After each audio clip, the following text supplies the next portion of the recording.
Hey guys, buyag akong alugbati guys. Tambo kaayo perting pagkalabong. So mang harvest ta karon guys, kaya magutan Bisaya ta para sad salinsing pa siya. So atong harvestan nya ganiha ha. Nagtanom ko eggplant guys, katong long eggplant. Unta maka-harvest at anak puhon. And then ang ampalaya, katay na siya guys. So duha ni kabuok na katay na. Buyag ani atong sayuti, murag ni baga-baga na ang sayuti. Nya ang atong long beans, murag nagsugod na siya og pamulak. Tara siya guys,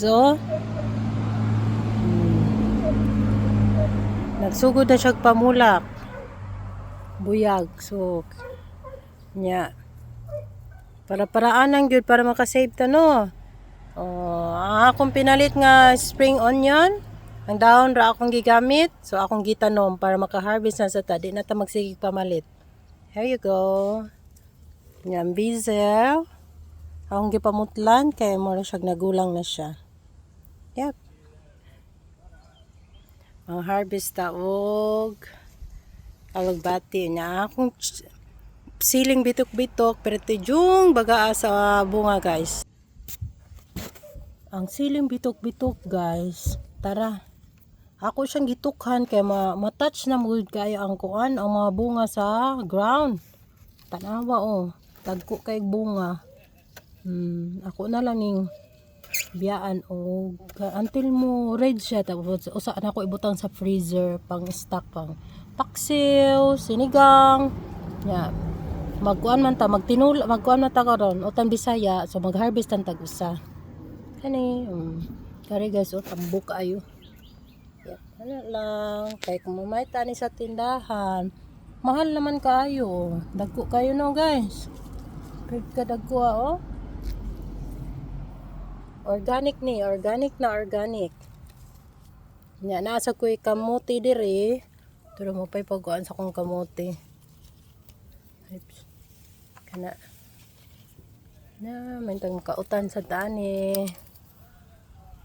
Nya mang-harvest na tag-alugbati guys, kamang-utan na ta.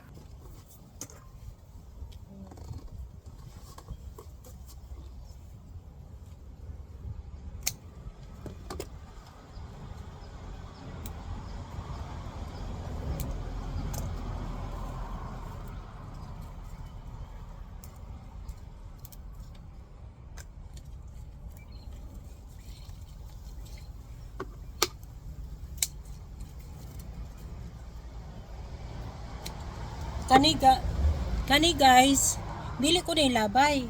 Kay itanom sad ko ni.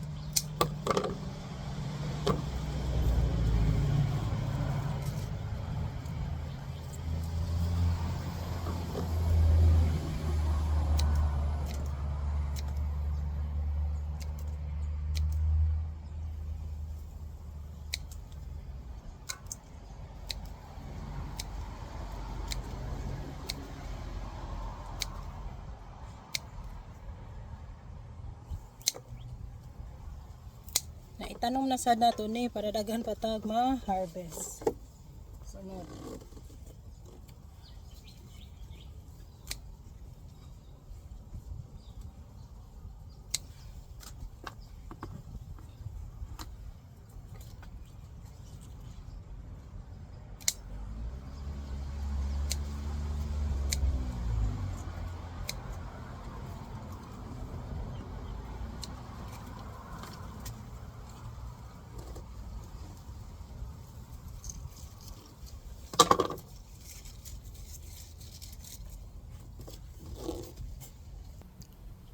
So tara na atong na-harvest guys ay